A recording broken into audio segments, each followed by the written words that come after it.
जय श्री कृष्ण। राधे राधे। श्री कृष्ण शरणम मम। वल्लभ अति विमलम शुभपद कमलम नखरुचि अमलम तिमिरहरम भजनंद कुमारम सर्वसुख सारम तत्व विचारम ब्रह्म परम। कार्तिक मास महात्म्य का 29वां अध्याय। ऋषि बोले, हे सूत जी, पीपल को केवल शनिवार को ही क्यों स्पर्श करना चाहिए? सूत जी ने कहा, जब समुद्र मंथन में से निकले रत्न आदि योग्य वस्तुओं को देवताओं ने ग्रहण कर लिया तो लक्ष्मी विष्णु को मिली। विष्णु ने जब लक्ष्मी को भार्या के रूप में स्वीकार करना चाहा तो लक्ष्मी ने कहा, हे नाथ, मेरी बहन ज्येष्ठा और लक्ष्मी अभी कुमारी ही है। इस कारण पहले आप उससे विवाह करके तब मुझसे विवाह करें। यह सुनकर भगवान विष्णु ने ज्येष्ठा को उद्दालक ऋषि को दे दिया। महर्षि उद्दालक ज्येष्ठा को पत्नी रूप में ग्रहण करने के लिए उसे अपने आश्रम में लाए।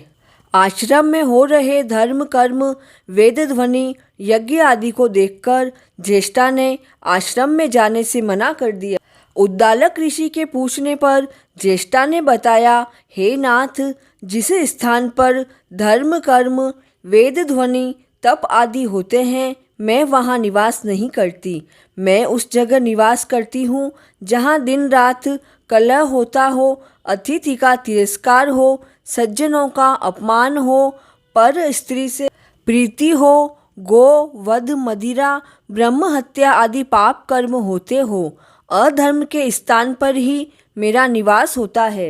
उद्दालक ऋषि ने जब ज्येष्ठा और लक्ष्मी के मुख से यह वचन सुने तो उसे पीपल के वृक्ष के नीचे बिठा दिया और स्वयं ऐसा स्थान खोजने के लिए चल दिए जहाँ अलक्ष्मी रह सके। उद्दालक ऋषि के लौटने की राह देखते हुए जब अलक्ष्मी को काफ़ी समय हो गया तो वह विलाप करने लगी। उसके विलाप को सुनकर लक्ष्मी जी विष्णु भगवान के साथ बहन के पास आई और लक्ष्मी ने रोते हुए अपने दुख की कथा का वर्णन किया। तब भगवान विष्णु ने कहा, तू इस पीपल की जड़ में रह। पीपल मेरे अंश से उत्पन्न है। यहाँ प्रतिवर्ष तेरा पूजन होगा। जो स्त्रियाँ तेरा पूजन करेगी उनके घर में तेरी छोटी बहन अचल होकर रहेगी। इस प्रकार अलक्ष्मी की व्यवस्था करके वे चले गए। हे ऋषिजनों, मैंने तुम्हारे सम्मुख श्रेष्ठ कार्तिक मास मातम्य का वर्णन किया है। इस पवित्र कथा को सुनकर सभी प्रसन्न हुए। उन्होंने सूत जी का पूजन करके विदा किया। उसके बाद हर्षित होकर बद्रिकाश्रम को चल दिए। जो प्राणी इस पुण्य कथा को सुनता है वह विष्णु लोक को सहज ही प्राप्त करता है।